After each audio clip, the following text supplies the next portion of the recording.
Hello and welcome to... That was enthusiastic, wasn't it? Hello and welcome to Practically Effective. This is a podcast about effects, props and stunts in various films. And this week, Will and I are talking about Superman from 1978. Yeah. Because Justice League is coming out and tenuous relations. Yeah, we make great links, don't we, Will? We do, We're incredibly topical and relevant. So, yes, Superman, the movie. Are you a super fan? No. Way to slap down this incredible... I did not like this film. Seems to be much loved on the internet, but no. Not by Will. Not by me. Alright, so let's tell everyone about the great and amazing special effects, because this film It chock won full. an Oscar for special effects? I think it got like a special shout out, because I don't think they had an Oscar back then for it. Alright. But I think it got like a special achievement. Right. So Will, where should we start? Well, for the first scene is... Well, the first series of scenes is Jor-El.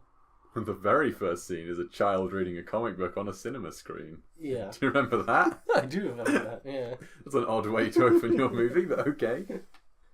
But after the nonsense... Well, we should talk about the opening credits first, because they... Yeah, they were a big deal. Yeah. Apparently. I think the credits, just the credits cost more than a lot of films cost in total. Yeah. This was a very expensive movie. It was very expensive credits, which I skipped through.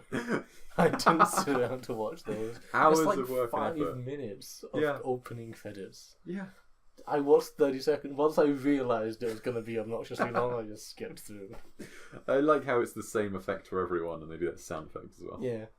And it's just like, yeah, we got the idea. Yeah, Carry on. yeah. Put more than one name on the screen at a time, please. So we get an incredible credit scene, and then we get to Krypton. We do. The great home of Superman. And we meet his parents. Jor-El and Mrs. his Superman. Mrs. Superman. Yes. Not to be confused with Mrs. Clark Kent, who is his mum on Earth. Oh no, we know what her name is. Her name is Martha. Is it? Everyone knows what Superman's mum's name is after Batman v Superman. Yeah, Batman v Superman. Oh. So yes, anyway. So what do you think of the design of Krypton? I thought it was very strange that basically their main parliament building seems to be made of ice. Well, when the production designer was like designing the production, they were like, we should make Krypton look like the inside of a crystal. Why? I don't know. There's no good reason why. But that's what they decided, and that's what they did. And I think they achieved that. It was just a model, I think. A model on map paintings. Yep. Marlon Brando was just a model. Yeah. Superimposed on a matte painting. Yeah. But Krypton, I like it. I like the look of it. I like how everything glows. Apparently the reason why this stuff glows links into a method that they use to film Superman's flying. Alright. Basically, there's a reflective material that they use, which we'll get onto when we talk about that. Yeah. But there's a reflective material they used for a screen in that. And they realised it was very shiny, basically. Yeah. So they just said, have the Kryptonians wear this stuff as well. Because wasn't it made of like loads of little glass beads? Glass beads, yeah. Yeah, and then they'd like fire a spotlight and glow. Yeah. It's quite neat. I don't think I've seen anything like that before. Glowy clothes. Oh my god. Hashtag glowy clothes. That's our weekly hashtag that we do every other week. Because we're not weekly and we occasionally have a hashtag. Yes, that's definitely an effect. What do you think of the aesthetics of Krypton?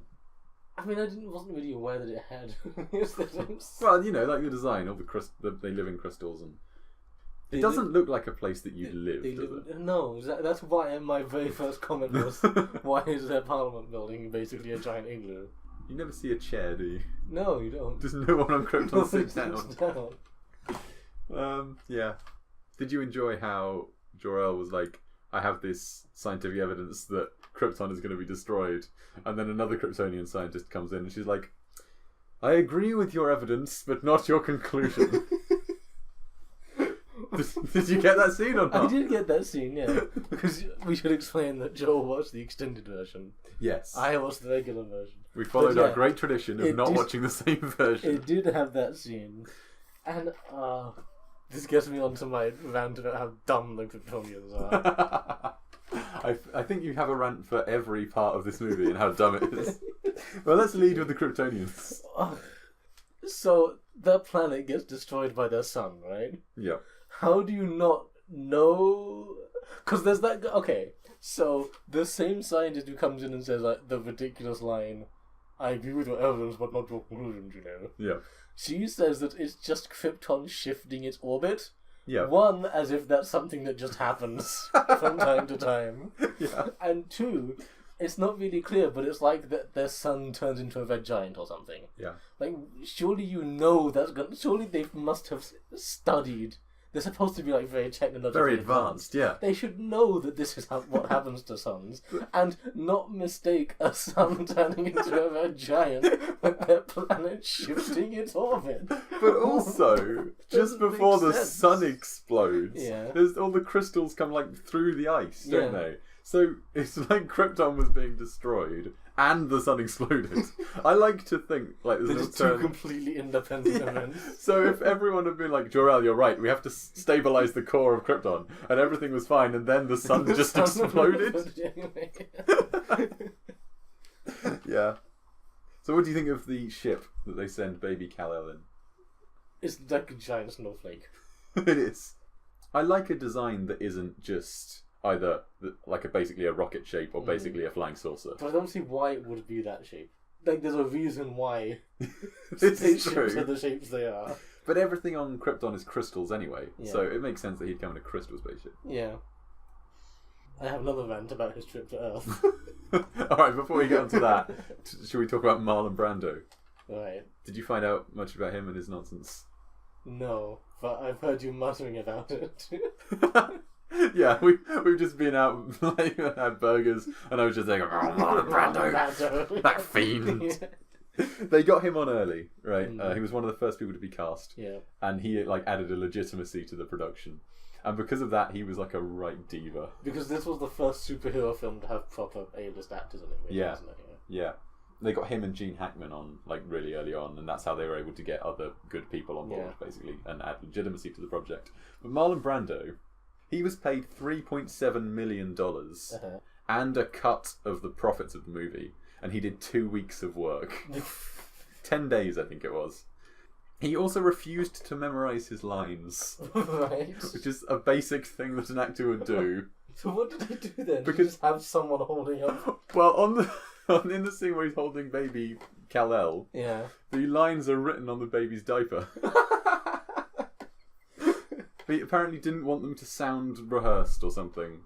But that's what acting is. If he's the best actor, he can read a line and then make it not sound rehearsed. That's literally what acting is.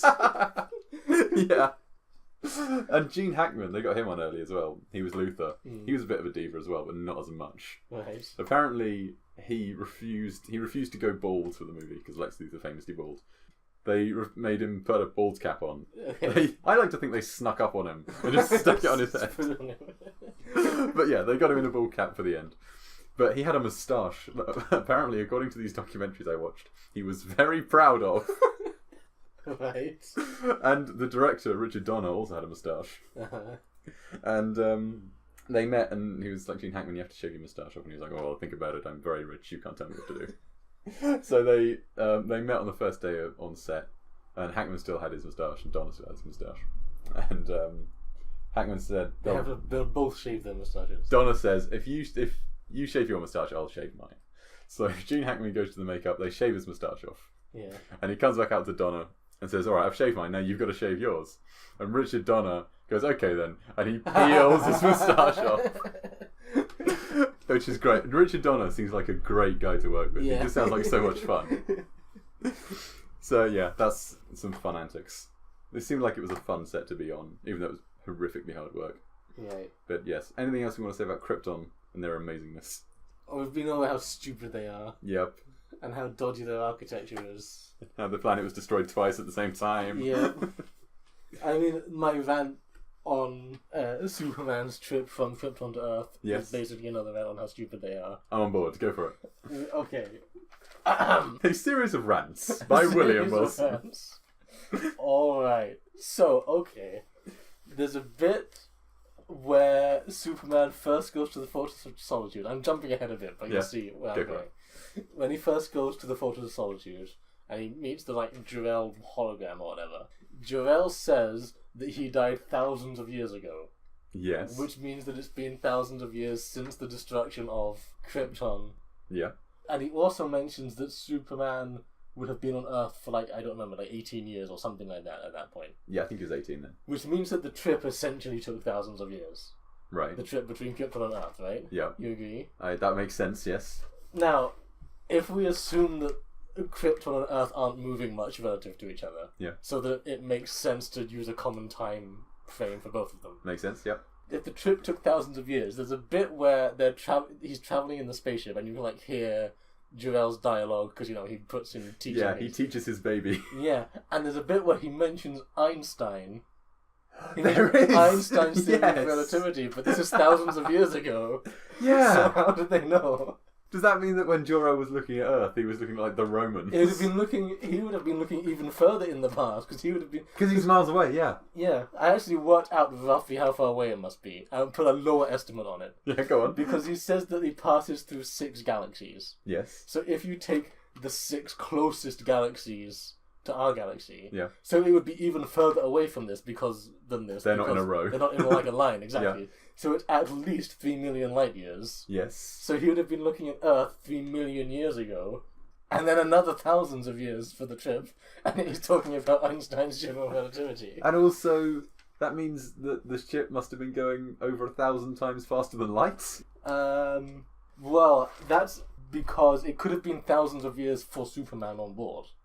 Oh, yes. Because of time dilation and Yes. things like that. But Jor-El says thousands of years ago, presumably from the reference frame of Earth, and assuming Earth and Krypton are in the same reference frame. Yeah. Which means that the ship presumably was going faster than light. And then he says, it doesn't make any sense. That concludes rant 2. No, it doesn't. Oh, no. I have more. Alright, can we do a trivia break? No. Jor-El says it might be Jor-El's wife. I think it's Jor-El's wife. Mrs. Superman. She Yeah. says that humans are primitives, Yes. thousands of years behind us. Yeah. But the trip takes thousands of years. So we should have caught presumably up. we should have caught up at that point. Oh, what a mess. So the baby... I know, I'm not done. I have 2 more points. Carry on. There's one bit where the film producers are trying to sound sciencey and impressive, and they have Jor-El's mystical voice in the background going, "Of the 6 known dimensions," and the audience is supposed to go, "Ooh, 6 dimensions! Have they not heard of fucking string theory? 6 dimensions is nothing." Was that knocking around in 1978? Probably. I think so. Cool. I think so. They were probably like the 3 dimensions we know and time, and the Phantom Zone is a dimension. Yeah. And then something else. Yeah. Probably. Another point. Oh, yeah. Jor-El says there are 28 known galaxies. Yes. But we know there are hundreds of billions. Yeah. I think what we conclude from this is that the Kryptonians were very advanced on their planet, but didn't do much astronomy. But apparently you can build a spaceship in your lounge. Angry. Space is hard. Yeah. So the baby in that spaceship, Yeah. the actor playing Superman Actor. in there is Elizabeth Sweetman, a little baby girl. And she was paid £40 a day. Wow. How many days did that take? 4 days. Of just her looking around in like a crystal. How did that take 4 days? I don't know. And then the thing was like she was paid £40 per day and got a total of £120 with agency deductions. Who puts this on the internet? That's 3 days. Yeah, but she did 4 days and then the agency took some money. Oh, okay, I see. Yeah. I like to think of the baby in like tense negotiations. Which means altogether in the movie 5 people played Clark Kent or Superman. Because there were 2 babies. There was one in the pod and one on Krypton. Right. And there's the 5-year-old kid who lifts the truck. Yeah. The 18-year-old guy who's young Clark, and then Chris Reeve who Right. plays Superman. Because that was a piece of trivia that wasn't in the internet. Well, I found that You with counted deductive reasoning. how many different Supermen there are. So that's a practically effective exclusive fact. Counting. You won't hear that anywhere else. I invented counting. So, the pod crashes on Earth. Did you like that scene where we meet the Kents and little Clark lifts a truck? I mean, I don't think you'd react in that way. What, just If mildly you surprised? found, like, a meteor, Yeah, with and a then child. a little child just climbs out of it and then lifts your truck up, I don't think you'd just be like, oh, that's nice. Also, surely other people would have noticed the meteor. And I mean, the authorities would presumably find the meteor and figure out it was a spaceship. Because he didn't take the meteor home, No. did he? He just has the one green crystal, which is good that that's the important one, isn't it? So presumably they would have found that and figured out there's some alien spaceship, and then there'd been some massive search for the alien invader. Yes, that movie could have taken a turn, couldn't it? Yeah. Like it's not believable. So the difference between something being realistic and it being believable, you know. Yeah. This is not believable. So it's kind of hard to suspend your disbelief. That they could just have a child, and that no one will be like, "Where did this child come from?" And they'd just sort of be basically like a normal thing. Yeah. Essentially. Because they are like, we should take him to the authorities, and then he lifts the truck, and then there's no mention of it ever again. So what did they do? Did they take him to the authorities? Kidnap him, I guess. He must have known what was going on, because he was real smart. If he was learning about Einstein and stuff, Which didn't exist. Yeah. Yet. Maybe there was a Roman called Einstein. Maybe the guy who is credited with general relativity on Krypton was also called Einstein. Yes! It would be Ein-Stein Yeah. there. That would be great. And he has like a Superman symbol with an E in it. Yeah. Oh dear. And then we have young Clark, and he does some amazing feats, doesn't he, Will?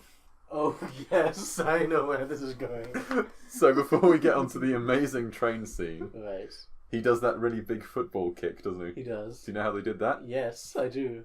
Buried air cannon. Yeah, they just fired a wooden football out of a cannon. Yes, they did. And it's great. And then we get to the incredible train running scene where young Clark Kent is running at the speed of a train. Yep. Because he's like as fast as a locomotive or something. That's something they said about Superman back in the day. Is it? I think it was more like faster than a speeding bullet, more powerful than a locomotive, can leap tall buildings in a single Bullets go bound. faster than trains. I just like to think that there's someone who doesn't know that. They're like about to be shot and they're like, look, the train, get on the train! Your bullets will never catch me now! So, yes, do you know how they did that amazing running The effect? running, I don't know how they did the running. Very similar to the Incredible Hulk, actually, that we talked about in our Hulk episode. When I saw it, I was reminded of when you were talking about the Incredible Hulk and how terrible the running is. They got a truck with a crane on it, and they dangled the actor from the crane just above the ground. Yeah. And they drove the truck, and he While just he was flailed trying to about run. and kind of looks a bit like he's running. It looks so bad. It does. And then he leaps in front of the train. Why? Just jump over the train. Or run a bit faster and get ahead of it a bit more. Yeah, anyway, that happens. That is just, it looks really bad. It's not good. And like they're clearly really proud of it as well because they lingered on it for a long time. They clearly thought it looked great. You know the guy who played young Clark Kent? Apparently Christopher Reeve dubbed all of his lines. And the actor wasn't told and he wasn't happy about it. I didn't notice any. No, I didn't notice either. But yeah.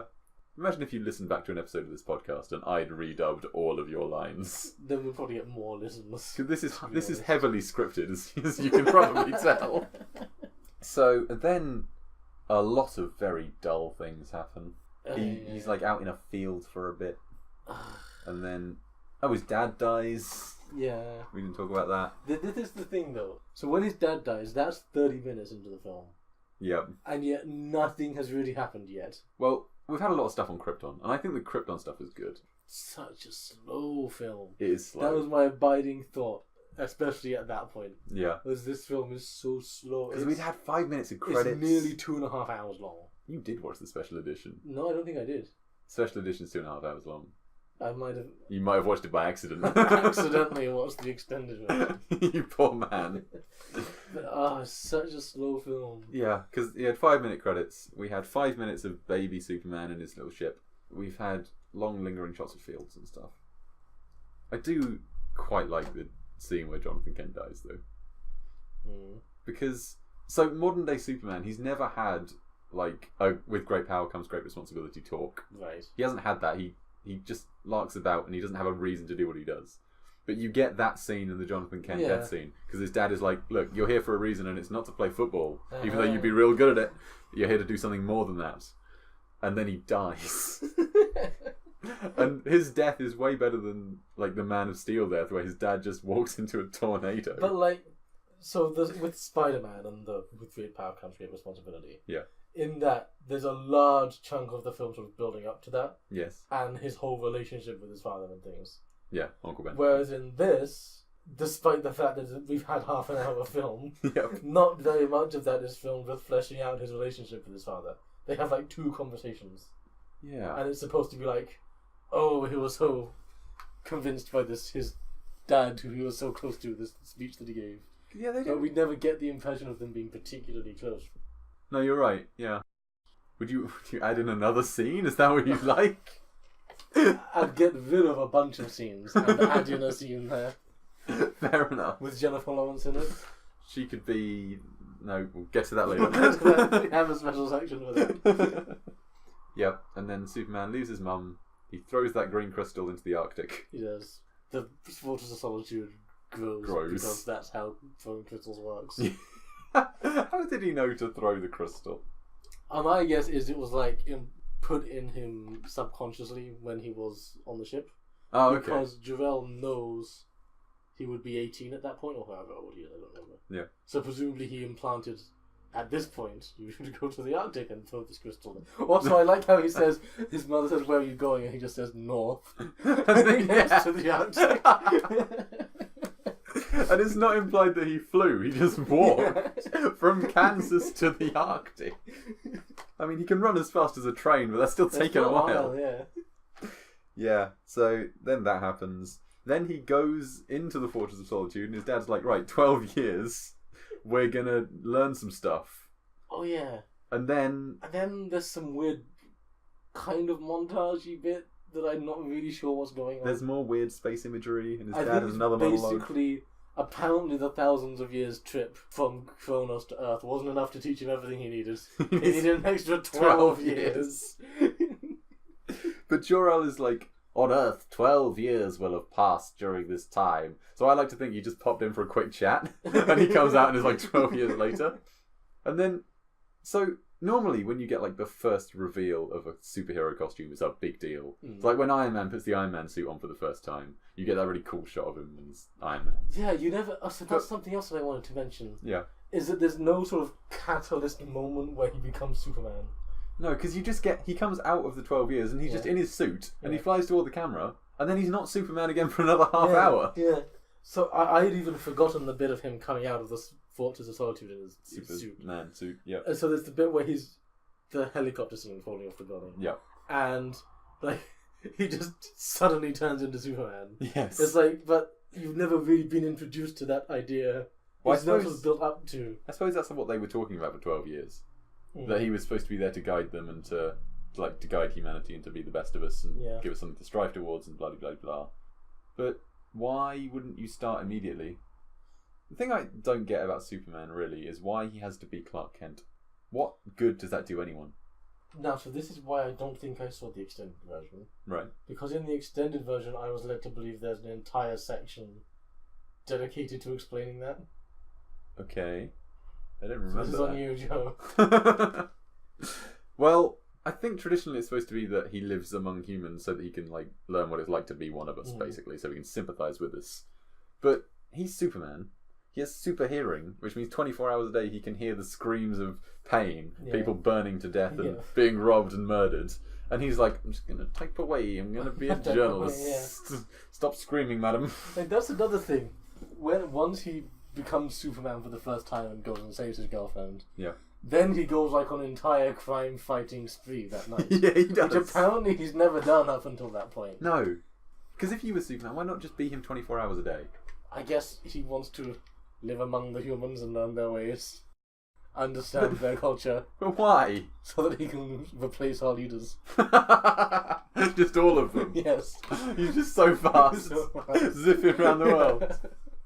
like the UN, and it's just him sat in that banks of empty chairs, and just Superman in the middle, like, I have this now. But doing it for 3 hours in the evening, I mean, it makes sense for Batman because that's all he can cope with. Yeah. But for Superman, he can do it all the time. Mm. He probably never gets tired. Probably doesn't need to eat. I mean, he was in that ship for thousands of years as a baby. He wasn't munching on crystals, was he? Or maybe that's why the green one was the only bit left of the ship, because he ate the ship. And that the government didn't find the spaceship because the baby just made the crater. Yeah. Do you want to talk about Superman, or do you want to talk about the troubled production? Let's talk about the troubled production. The troubled production. Yes. Well. This film had quite a troubled production. This is a section I like to call troubled productions. Why do we keep not every one-off bit needs a name? I just like saying troubled production. It's quite nice to say. Troubled production. Hashtag troubled production. Okay, so there were these two producers. They had names. Were they troubled? Yes. There were two troubled producers. And they made Troubled Productions. It was their production company. You can make a film out of this. So they pitched the movie to Warner Brothers, and Warner Brothers did this weird thing where they're like, yes, we will distribute this film, but you have to pay for it and make it, and then we'll kind of buy it off you at the end. Right. So it's like basically they get a movie, but they don't get any of the financial risk, which is sensible for them, but also it hurts the movie generally. Yeah. It's hard work. This movie went horrifically over budget and over schedule. Partially, I think, because they tried to film Superman 1 and 2 at the same time. Yes. So, right at the beginning of one of these documentaries, they said in the original script they were going to film 1 and 2 at the same time. So my note goes as follows. Originally, Superman 1 and 2 were to be filmed together, and they were. Because I thought that was the original idea, and it turns out it's actually what they did. Yeah. So, yeah, the reason why you have General Zod, that's something we didn't mention. Oh, yeah. General Zod and his cronies. He's just right at the beginning for like 5 minutes and then never mentioned again. It's the first movie ever to set up a sequel before they actually made the movie. Yes, so they filmed 1 and 2 at the same time. This was like a massive deal. Marlon Brando's salary was the biggest that had ever been paid to an actor. And the production was the biggest production. The production was the biggest production. Sometimes they had 11 units working at the same time. There's so many people. And everyone wrapped filming. And then Christopher Reeve stayed on for another year just to do the effects stuff. And they'd have all these studios set up doing different effects for flying and whatever. And he'd be like in a golf cart with the director. And the director would have a bank of like 5 radios. Yeah. And one of these radios would crackle and go, "We're ready for Christopher Reeve, bring him in." And then he'd drive the golf cart down to the studio. And then Reeve would do his shots in that studio, and then the radio would crackle, and a different one would crackle, and he'd be like, "We're ready for Reeve." You know, you can just have multiple people on the same radio. Clearly they did. Identify yourself. You don't need a different radio. That's why this movie cost so much. Everyone had their own radio. Eventually, the producers were like, "Look, this is too much money and too much time," and they were looking for reasons to fire the director, basically. But he was doing a very good job, working far too many hours, basically. Right. And they kind of were like, "All right, we're going to stop making Superman 2. That was 75% done. We'll put the brakes on that, and we'll get the first one set for." It was supposed to come out at summer, but they were like, "Okay, we'll get it finished for Christmas," because they were overrunning. And that meant that by the time they'd wrapped, they only had 8 weeks to edit it. And it was so rushed, they didn't actually get a preview screening. Right. So people hadn't seen the movie before it went into cinemas. So, yeah, it was a bit of a nightmare. And I have not said that well at all. I don't know, the golf cart's pretty good. Yeah, but it's just a real mess. And the producers were really at everybody, because a lot of their money was going into it. Yeah. But then basically Warner Brothers put it out, and it was a massive success. It was the highest grossing film for Warner Brothers of all time for a while. And then the producers they fired Donner and got someone else to come in and finish the last bit of Superman 2. But Richard Donner said that if Superman would have flopped, he thinks they would have forced him to come back and finish 2, just out of spite. Yeah. So yeah, they don't seem like nice people. But yeah, Donner always seemed to like be upbeat and cheery, and everyone had pleasant memories of him, even though this was this horrible production. Everyone was like, Donner was a great guy to work with, and a lot of them were really disappointed he didn't come back and finish 2. A lot of people say like a film set is like a family, but these people really seemed like they had gelled and they really enjoyed working together. And this documentary was like, it was made 20 years after the movie, but they all like their eyes lit up when they were talking about it. They looked like they were really enjoying it, even though they're all in separate rooms. I don't know why they do that. Get them all in the same place. Let them have a chat. Yeah, so there you go. That's the end of that bit where I talk about the troubled production. Our newest segment, apparently. Yeah, it's not going to be a recurring segment. Although Blade Runner was a hashtag troubled production. It was, yeah. Yeah. But we didn't call it hashtag troubled production. Well, that moment of inspiration hit me just now, Will. Shall we talk about Superman's flying? Alright, yeah. Have you got stuff about how they did it? Or I do, yeah. Did you hear like the early attempts that they made? Yes. These are the best. Go on, you go. So, well, they did a couple of things that they tried. Yep. So one of the things they tried was just to animate it. Yep. They decided not to do that in the end. Yeah, they put in these weird speed lines behind it. Yeah. It didn't look good. Then we went on to the silly ones. One of which was the idea that they would catapult a dummy out of a cannon. Yep. Much like the football. Yes! Underground air cannon. And the most ridiculous one was the idea that they would paint a model aeroplane to look like Superman and fly it around. Yeah, that's amazing. Oh dear. Why did anyone think that would work? They were saying in this documentary that it didn't have enough character. It didn't have enough life. That was it. This dummy flying through the air and face planting in the grass didn't have enough life. So yes, after they decided that catapults and planes were not the way to go, what did they do? Well, because this movie had the tagline, "You'll believe a man can fly," which is a bold claim. Now, I want to talk about this because I'm sure that at the time the effects were really good. Yeah. But now, okay, obviously the running next to a train never looked good. No. But presumably the flying looked good at the time. I think some of it still holds up now. No. Really? None of it holds up now. Really? It all looks terrible. I'm sorry, it does. I think some of it still looks Really good. bad. And some of it can't even have looked good at the time. There's one bit where Superman flies up toward the camera, then does a turn and flies back down into Metropolis, and the turn just looks so wrong.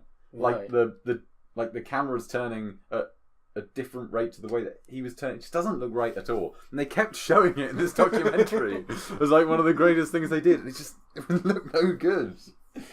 But I do think some of it looks good. Especially the stuff where he like takes off and lands next to other people on set. Well, the thing about that is, for the takeoffs and the landings, Yeah. that was just cables.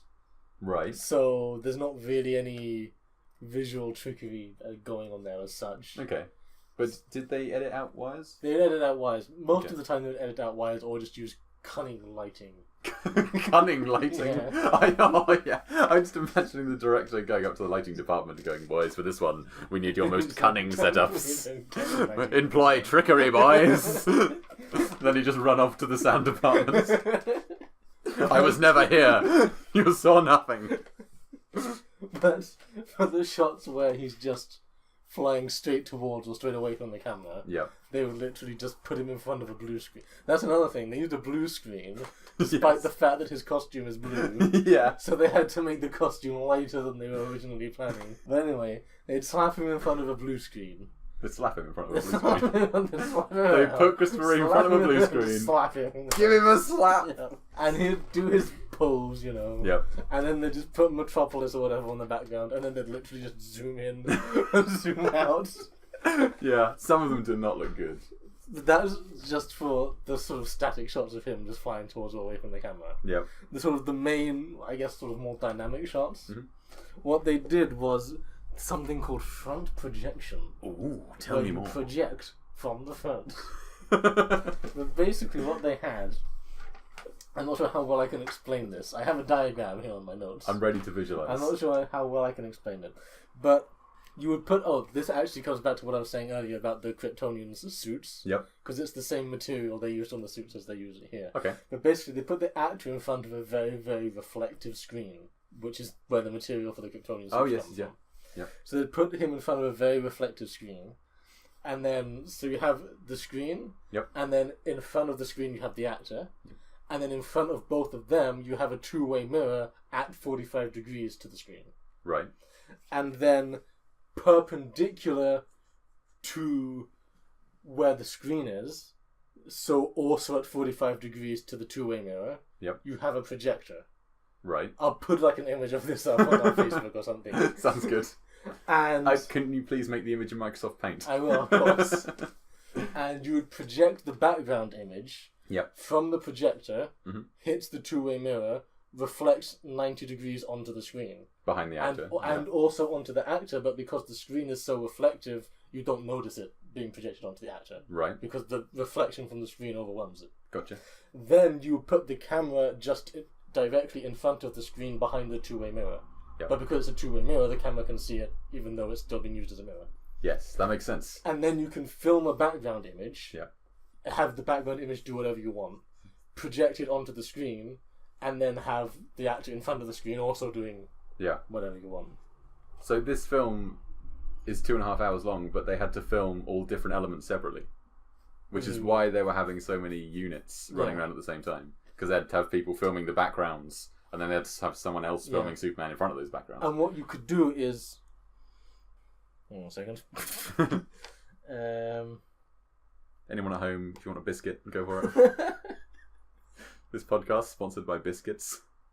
So say you wanted to have the image of him flying forward or something. Yep. You could basically have the projector zoom in and the camera zoom in at the same rate. So the image is getting smaller because the projector's zooming in. Yep. Or smaller, larger, depending on whether you want to go away or come closer. Whatever. Yep. You set up the projector so the image is getting smaller. Yep. You would then zoom in with the camera. So it would at the same rate, so the background would appear to stay the same. Yep. But the actor is getting zoomed in. So it looks like he's flying past. It looks like he's flying towards you. Yeah. Genius. So there are some smart techniques here, given that no one had thought of them before.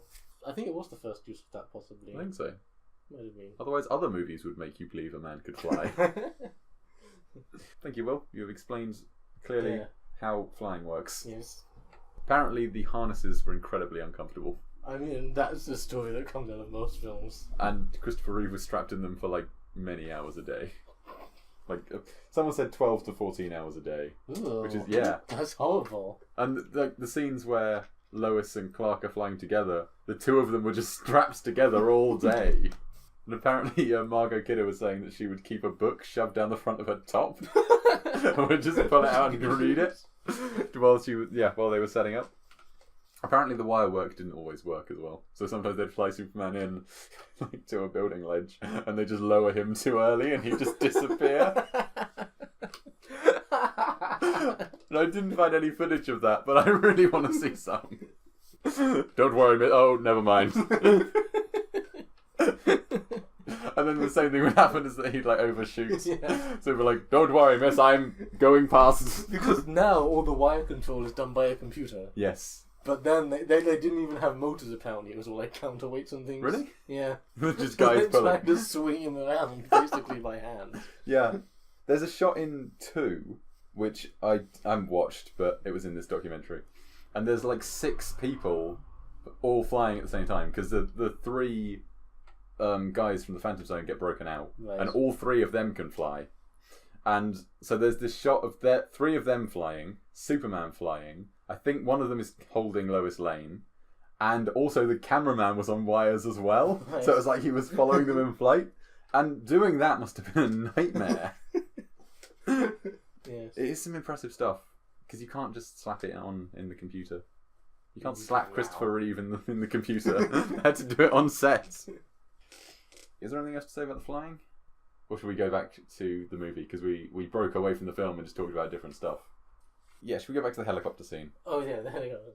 I'd say the helicopter scene is probably one of the best scenes in the movie. Yeah.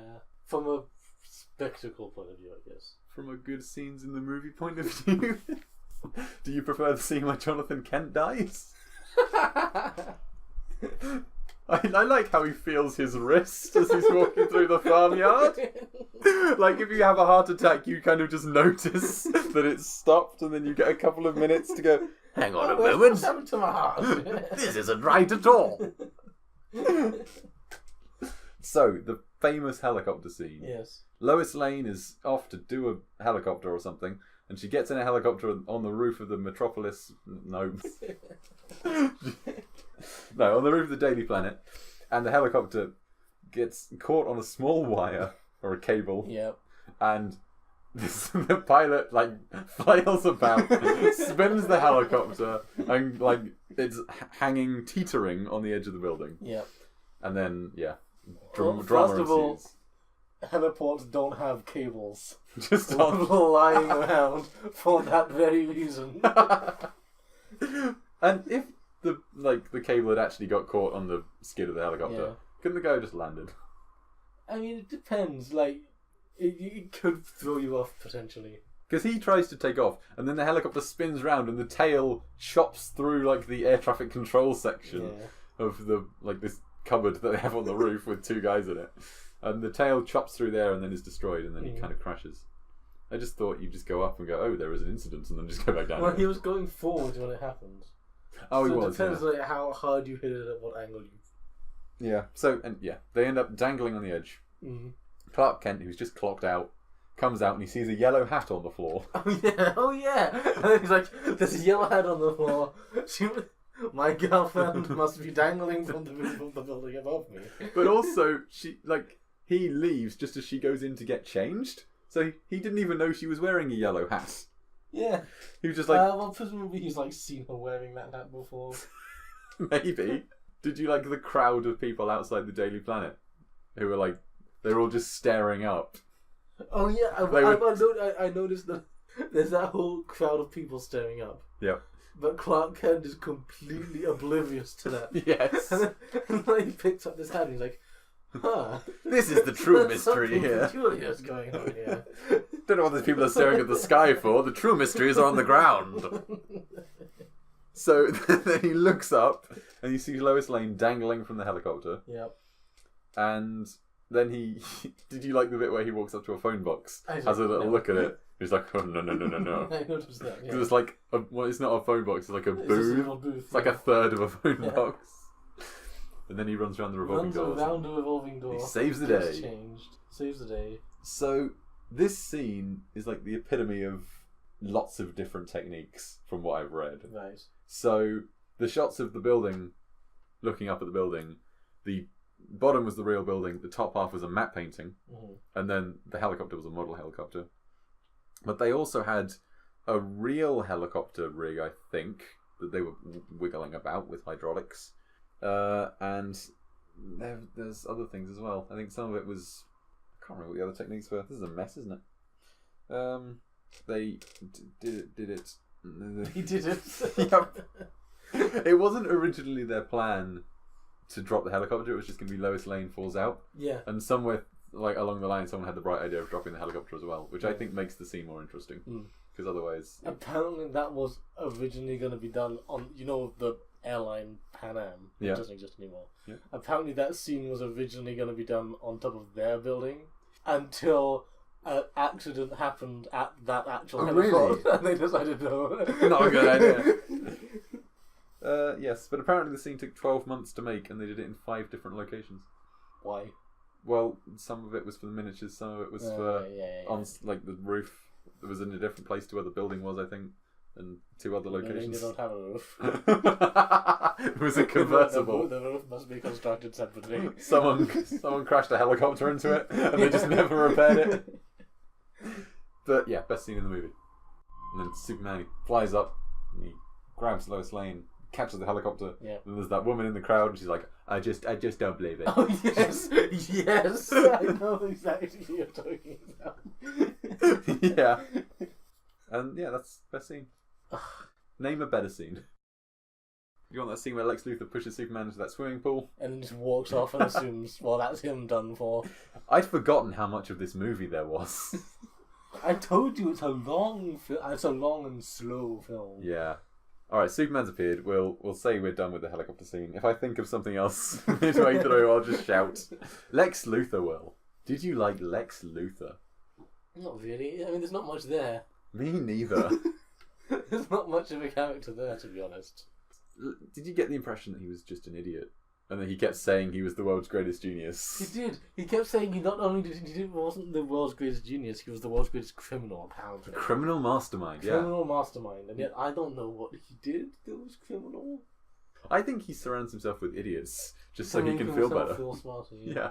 He deduced that the kryptonite rock would kill Superman. Oh yeah.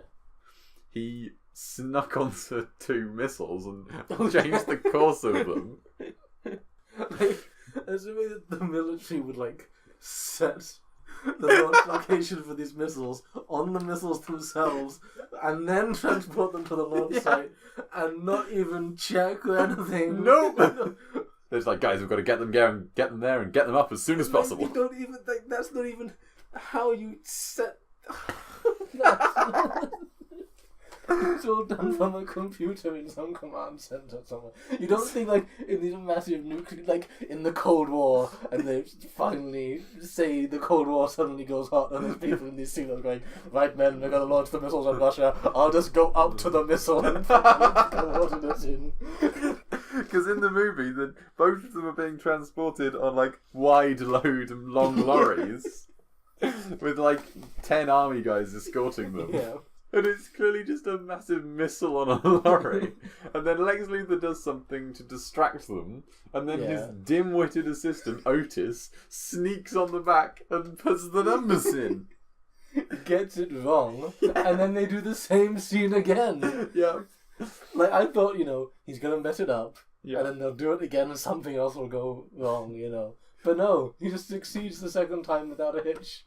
And there's no need. Oh no, the woman does it the second time, doesn't she? She plugs in the numbers in the second one. It's the same thing. He has a woman whose name I don't know. Mrs. Woman. He shouts at her a lot. He does. Can we talk about his evil plan? What? To sink California. Yep. Because he's brought all the land 50 miles inland. Just inland. And although it'll be full of nuclear fallout, he's gonna sell it as prime real estate on the new coast and name all the cities after himself. Yeah. And no one would think it's suspicious. Maybe that's why it's New California in Death Race. Oh, yeah. It's in an alternate universe where Lex Luthor succeeded. Yeah. So when Superman time travels, he leaves that Earth, and the timeline diverges. So one of them gave us Death Race, and potentially the Running Man if they're in the same universe, as you suspect they are. And the other one gave us this film. In our quest to put all of the films in the same universe, we've got most of Superman, Running Man, and Death Race 2000. The universe that everyone wanted to see. I don't know. I want to see that universe. I do. That's pretty great.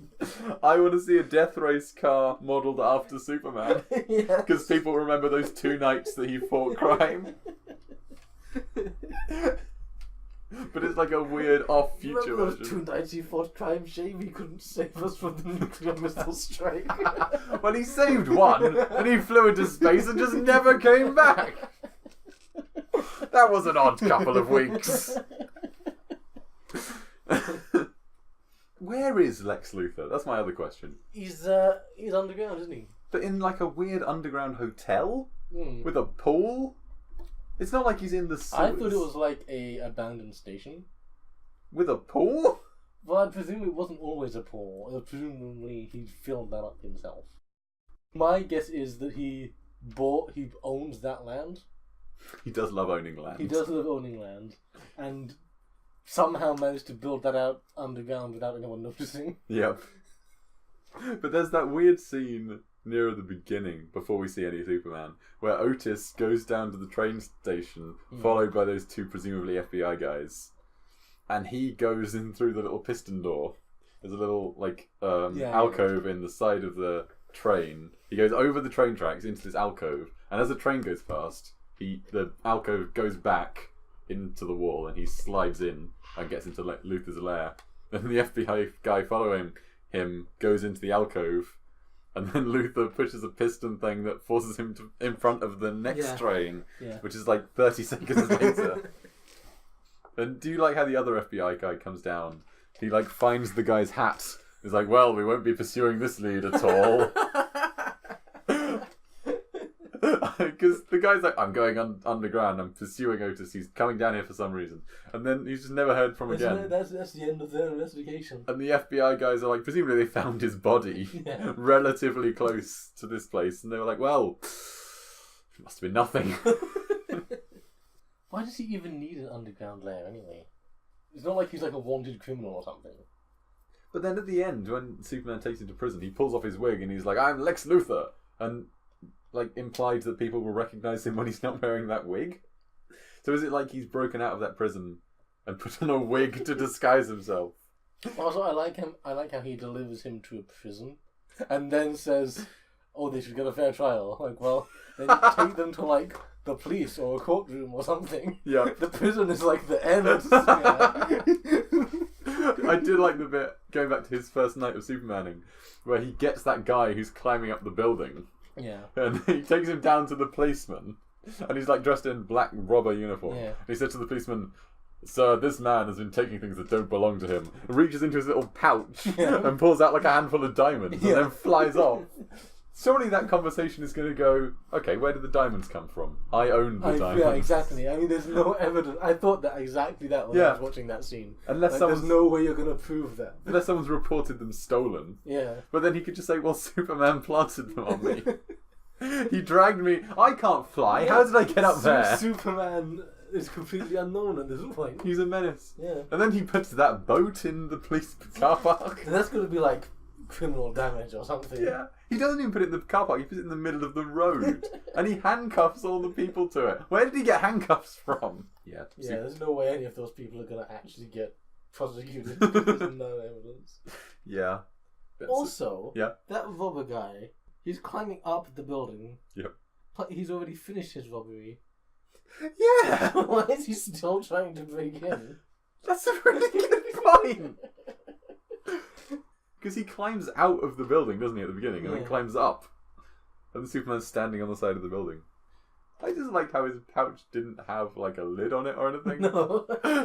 He didn't seal these diamonds. He just had them in his basically a pocket. Yeah. Anyway, that seems pretty great. You know, there's a bit when Superman's standing on the side of that building, and you see a guy in an office. Yes. They strapped that guy to a chair on a wall.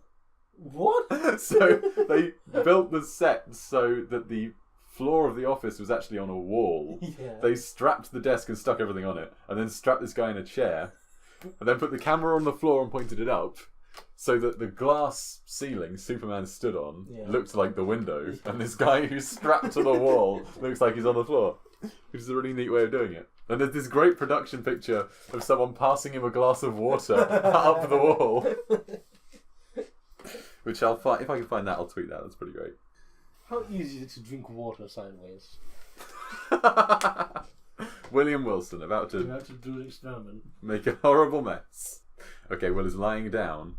Hang on, actually he was the other way up because he was facing downwards. Right. Okay. That does sound impossible. All right, Will is it's like hiccups. Will is in. I was going to say you're in the hiccup position. Yeah. He's primed with a bottle of water.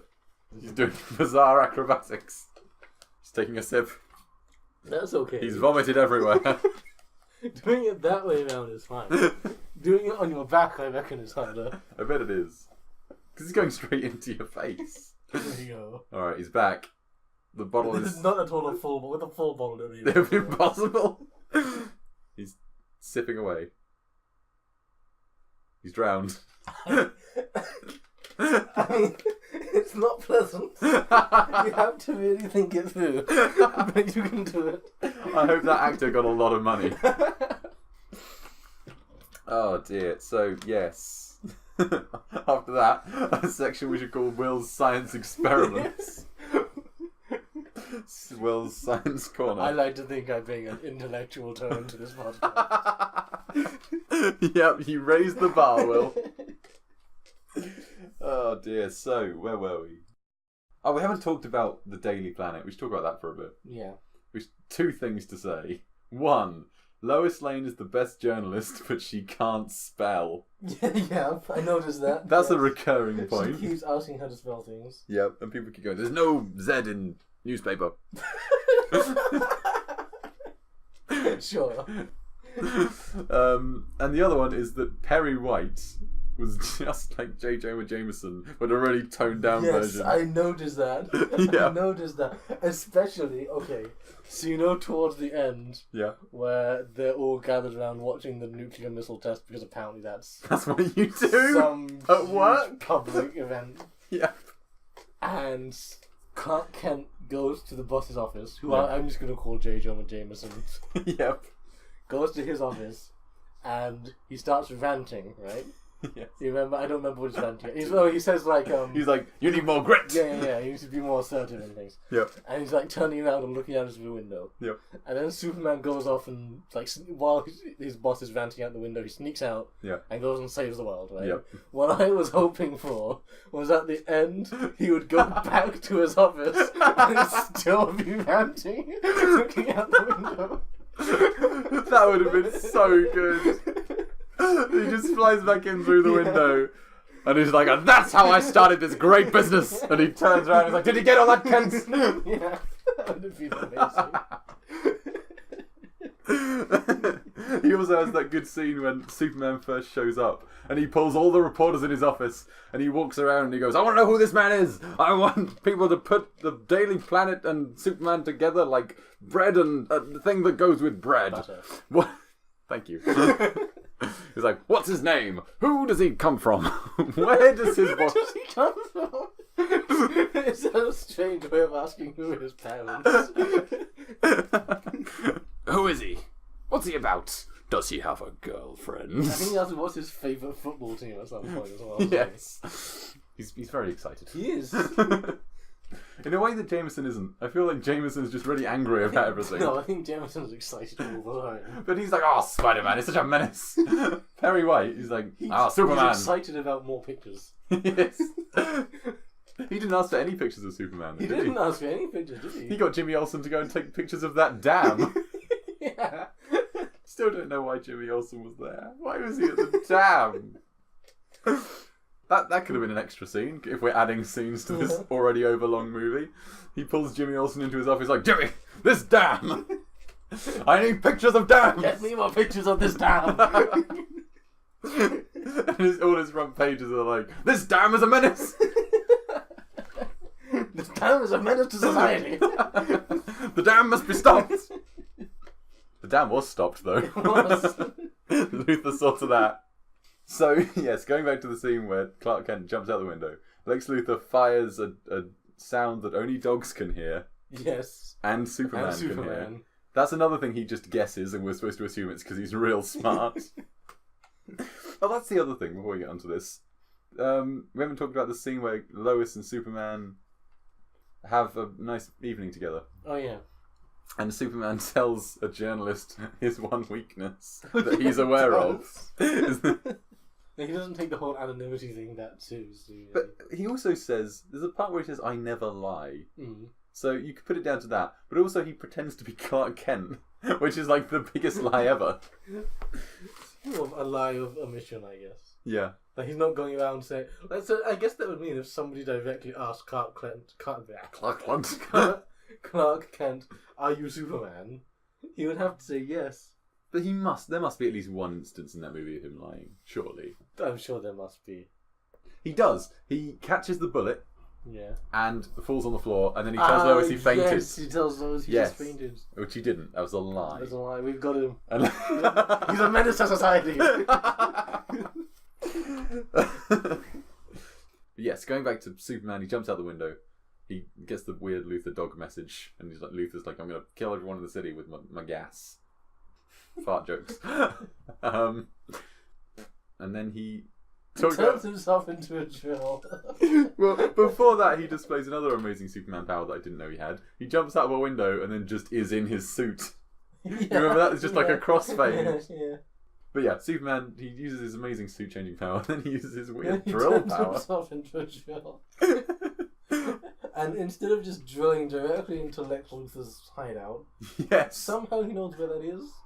But anyway, instead of drilling straight down into there, he drills sort of next to it and then comes through the door. Oh yeah, and then he has he is engaged by a few traps, isn't he? Lex Luthor, yeah, there's a bit where Lex Luthor fires several machine guns at him. I like that. Like, I really like that bit. There's a bit where Superman's just done his drilling, and he appears in like a dark subway area, and just like 20 guns point out through the walls, and they all just fire at him, and it's nothing. I really don't remember that. Really, it's a great scene. Then he walks forwards, and then fire engulfs him. And then he steps forward a bit more, and then it gets campy, because there's a big snow machine. And he gets covered in snow and ice. Maybe you didn't get the extended edition. No, because I really don't remember any of that. Huh. Well, that happened. And then he bursts through the door. You know that bit in Batman v Superman where Batman's on the roof and Superman lands, and then machine guns, and then Sonic and whatever. It's that, but I'd say better, because he's in a confined space, and it's just it's nothing to him. It's also the fact that this Superman you've been watching for an hour, and he's been flying around saving cats from trees and like stopping robbers. He's amazing. No one has even tried to threaten him. Yeah. Except one guy hits him with a crowbar. And then you get this full-on attack, and you really get a sense of like he's completely invulnerable. It's great. And then he pushes the door, and Lex goes, "It's open," which I did actually laugh at. That was a good joke. I must say I like the following scene as well, where it's just Superman and Lex. Scene. Yeah, because it's Lex Luthor outsmarting him. Yeah. There was no gas thing. Yeah, I agree with you there. Yeah, and then he's like, "Don't look in my box." It's like, "I'm looking in your box, Lex." And then he does, and it's because he convinces him that that's where the controller is for the gas thing. Yes. Yeah. And then he looks in it, and it's the kryptonite. Yeah, you're right. That was a good scene. It's better than Batman just firing kryptonite gas at him. Yeah. It's clever. I like it. And then he pushes him in the swimming pool. And then just abandons Superman. Yep. To be conveniently saved by the lady secretary or whatever. Yeah. But then again, that's something I like, because I feel like in a modern superhero movie, Superman would have he'd found the willpower and he would have overcome the kryptonite. But in this, he's completely powerless with this kryptonite, and he would have drowned had someone else not intervened. And then we get the missile scene. Superman chases down the missiles, which are flying incredibly low for some reason. Yep. Instead of literally going up where the air is thin and they can travel more easily. No, they're going to go as low as possible to the point where they have to go up and over individual hills and things. Yeah. And then he fires one off into space. And there's another really good bit where he's just let go of that missile and he turns around and there's the nuclear explosion behind him. I'd like that. That's good. Then we have the very problematic bit of he goes back in time, right? Oh, before that he does a load of rescues, doesn't he? He does the thing on the bridge that they built for... I can see why the movie cost so much. They built a massive Golden Gate Bridge and he saves the bus for the children. He stops that dam by pushing all the rocks down a hill. Yeah. And he puts the Earth back together. He does. How could we forget? He literally goes underground and just grabs the two halves of the planet and puts them back together. Yep. But apparently all that lava was just like aluminium foil with red lights on it. That looked pretty effective. Yeah, that's what I thought. And you may not believe this, Will, but the houses in the dam scene were models. Wow, really? They were the most obvious models I've ever seen. I think the intern must have made them. But I refuse to believe that if there was a nuclear bomb went off and that activated the San Andreas fault, that the only people in peril would be a small town near a dam, a busload of children, and Lois Lane and I was going to say Johnny English, Jimmy Olsen. Well, I think it's because he glued the Earth back together before anyone else could be harmed. Except for that one bus. Except for that one bus, yeah. Yes. Anything else to say on that? No, probably not. Then he goes back in time. Then he goes back in time. for some reason, Yep. doesn't go back in time a little bit further To stop to the stop bomb. both missiles. Yeah. Wait, does he stop the bomb? He doesn't. He only goes back to give himself time to save Lois. There's still been a nuclear missile detonation in California. Oh dear. Because he doesn't actually stop the second missile, does he? No. If he can go back in time, Yeah. surely he can solve everything. But then his father told him not to mess with human But history. he did it anyway, so he might as well. Did you notice when he flies up, he does a really angry face when he finds Lewis's body. He flies up, and then there's that bit where the voiceover of Jor-El is like, "You should not mess with human history." Did you notice that Marlon Brando's face was in one of the clouds? I didn't notice that. No. Yeah, he goes up, and his dad is a cloud, and he's like, "What?" Kind of corny. I was like, the Hulk. Yes. Same universe. Yes, so he flies back in time. And then the day is saved, hit Beret. What happens right at the end? I can't remember. Oh no, he flies out into space and smells for the camera. Yeah. And apparently Superman 2, the Kryptonians break out of the Phantom Zone because that first missile that he fired into space hits the Phantom Zone rectangle and then they all break out. But it's like, at least, what did I say, 3 million light years away? Not the Phantom Zone rectangle. Why did the Phantom Zone rectangle happen to be there? What's it? Oh, that opening scene, they're all there and they're like... they've just basically been sentenced to death or like eternal exile. And Zod is like, "I will find your son, I will kill you," and Superman as well. You'll see me in the sequel. And then they're all in great distress. But then you just see it's like a small rectangle flipping towards them. And then they get caught in the rectangle. Alright, I'm going to skim my notes, see if there's anything else important to say. Oh, I read this on IMDb, right? This is not a piece of trivia.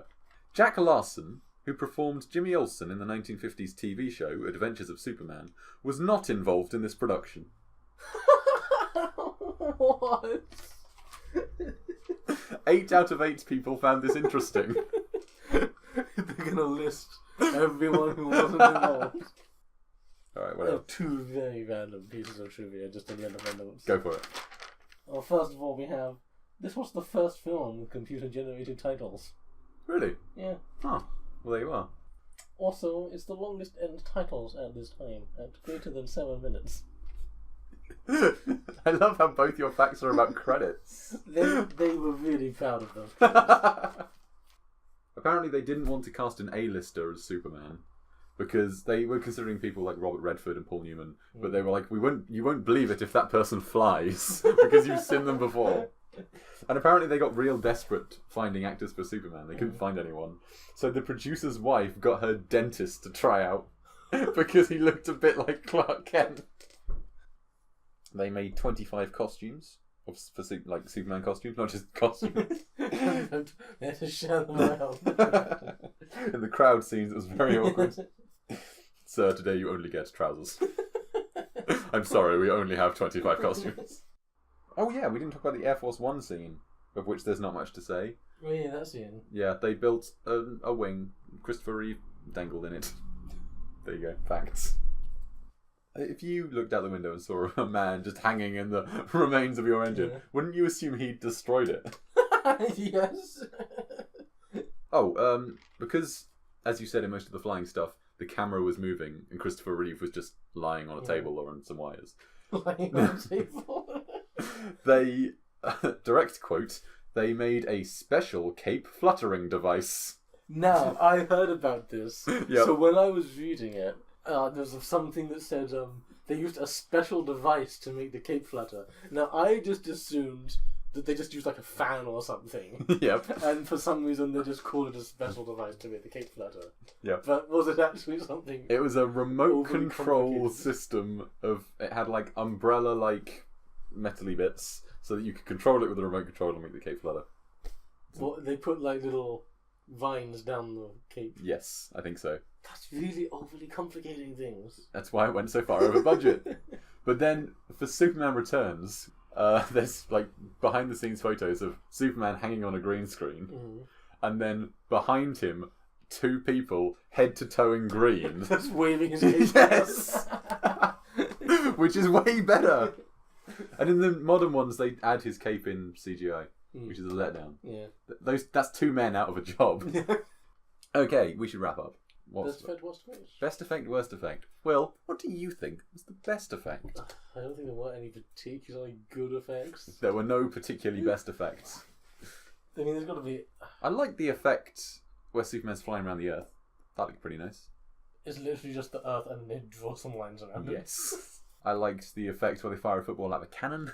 That's pretty good. I like the effect that they didn't use. What? The idea of Superman being just a painted model. There is good flying stuff. I will say there is good flying stuff. I think there is. I agree, not all of it holds up, but there is some good stuff. And I think Christopher Reeve sells it. I can't tell you what to say for the best effect. Oh, actually, I liked Krypton. There you go. Oh, yeah. Best effect. That scene with the where Marlon Brando is reading his lines of a baby's diaper. His glowy clothes and the cool crystal spaceship and all that. I like that. Just Krypton generally. Keep calling it Kryston, because Crystal Krypton. You're up.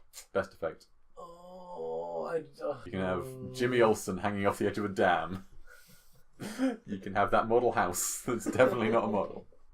There's not really that many. There's not any effect in this, I would say. Really impressed me heavily. You can have 5-year-old Clark Kent lifting a tractor. I bought it. I was like, where did they get such a strong child? Okay. My best effect is also going to be my worst effect. Okay. It's going to be the running scene next to the train. Yep. He's the ultimate running man. Yes. Alright, worst effect is definitely that. Yeah. But as the rules of this section go, because you've claimed it, I can't have it. I think we only implement that rule sporadically. But okay, if you want to come up with something else. Worst effect. The bit when he jumps out the window and just is immediately in his Superman suit. Right, okay. Because he could have just done a spin kick. Spin kick? He could have done a front flip, is what I was trying to say, and been in costume or something. What would that mean? It would have looked cool. I mean, if he runs around revolving doors... When you're changing clothes, do you do a front flip? No, I do a spin kick. Does that help you change clothes in any way? Well, in the first scene, he runs around those revolving doors. So I assumed... that's what I do every morning. I assume they were working on like 1980s Wonder Woman logic, where you have to spin round to change into costume. So yeah, if he'd front flipped out the window... That would have been so much better.